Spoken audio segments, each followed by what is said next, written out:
ये क्या है रुक्मी? ये तुम्हारे चेहरे पे दाग कैसा है? ये आग के जलने का दाग है कुंवर साहब। आग? कब हुआ? कैसे हुआ ये? ये तो बचपन से ही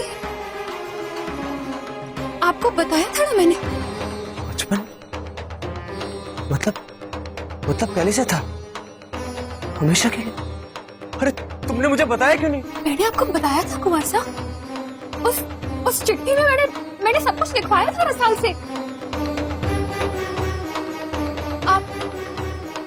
आपको भिजवाई भी थी,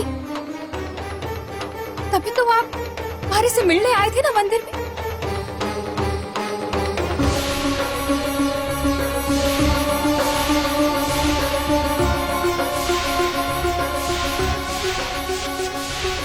झूठ बोल रही हो तुम।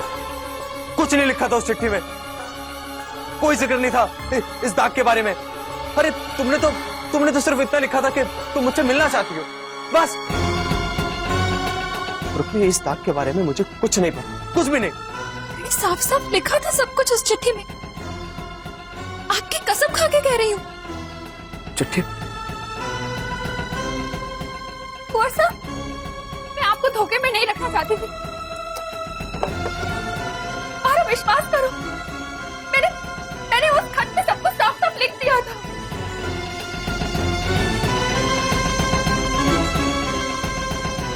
ये रही चिट्ठी। कहाँ लिखा है इस चिट्ठी में उसके? बोलो रुक्मी, देखो।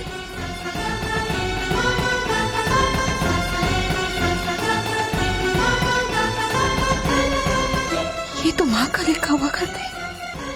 इसका मतलब माँ ने चिट्ठी बदल दी। अरे बोलो ना, जवाब दो। कहाँ लिखा है इस चिट्ठी में दाग के बारे में? बोलो।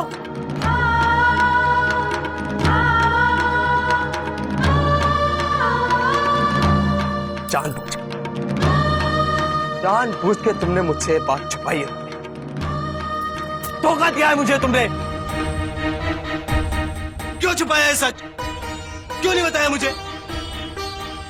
जब मैं सब में कहता फिरता था कि तुम वो चेहरा जो मेरे सपनों में आ, तो क्यों नहीं बताया तुमने? तुम्हारे चेहरे पे इतना बड़ा दाग, घर वालों से, समाज से, दुनिया से लड़ता फिर रहा हूं तुम्हारे लिए, लेकिन एक बार तुमने अपनी जुबान नहीं खोली, एक बार मुझे नहीं बताया इस दाग के बारे में। कहता फिरता था कि जब भगवान की बनाई हुई सबसे खूबसूरत रचना, सबसे खूबसूरत, और ये चेहरा तुम्हारा। तुम इतनी बदसूरत हो कि तुम्हारे चेहरे को देखकर मुझे घिन आता है, डर लगता है मुझे तुम्हारा चेहरा देखकर। क्यों छुपाई है सच्चाई मुझसे? एक बार बता सकती थी ना? हाँ, क्यों नहीं बोला?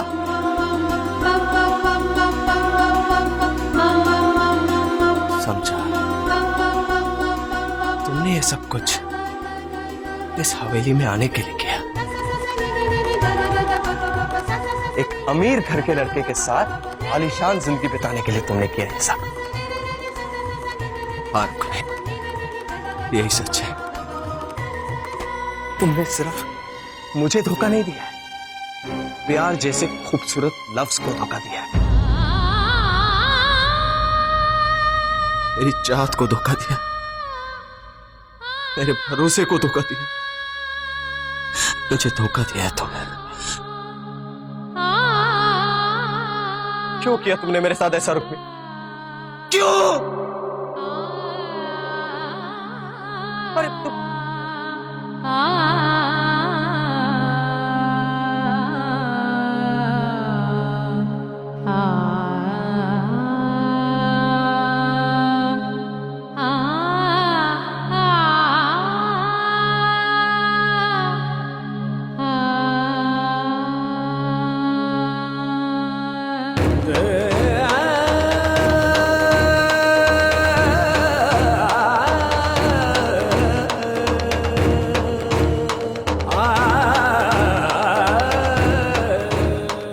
मेरे जीवन का सबसे खुशी का दिन, खुशियां तो लाया है, लेकिन मेरे लिए नहीं, दूसरों के लिए।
अरे मदन सिंह ये ले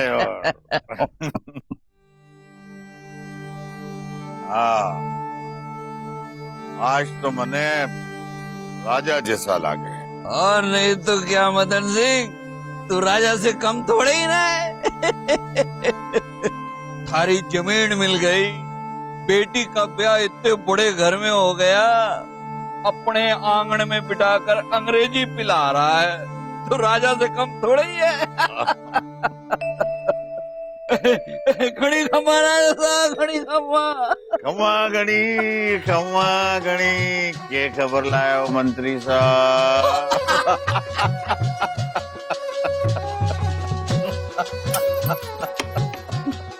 रानी साहब, अरे रानी साहब अब तो खुश। हमारी एक बेटी का सासरा ठाकुरों का घर और दूसरी का भी कुछ कम ना है। ठीक कर लो रसाल के बापू, बच्चे आसपास हैं।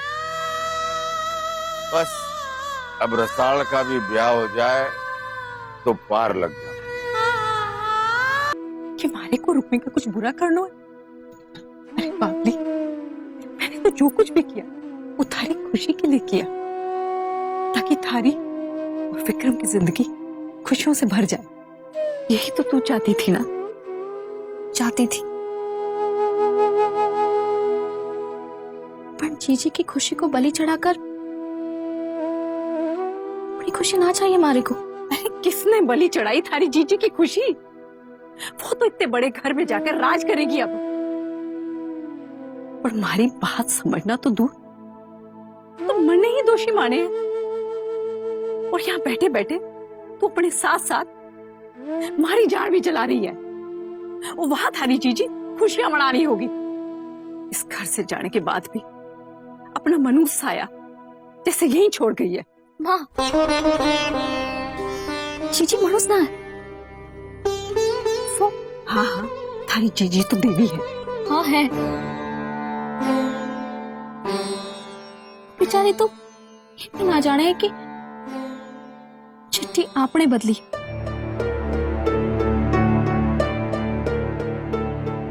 तो यही भाग्य है कि कुंवर सा सारी सच्चाई जानते। माँ, आपने ऐसा क्यों किया? जब कुंवर साहब को सब पता चल जाएगा तो क्या वो जीजी को अपना लेंगे? लो, आधी रात बीत चुकी है, अब और क्या स्वीकार करना बाकी है? जो हवेली में कुछ हुआ होता तो अब तक खबर आ जाती।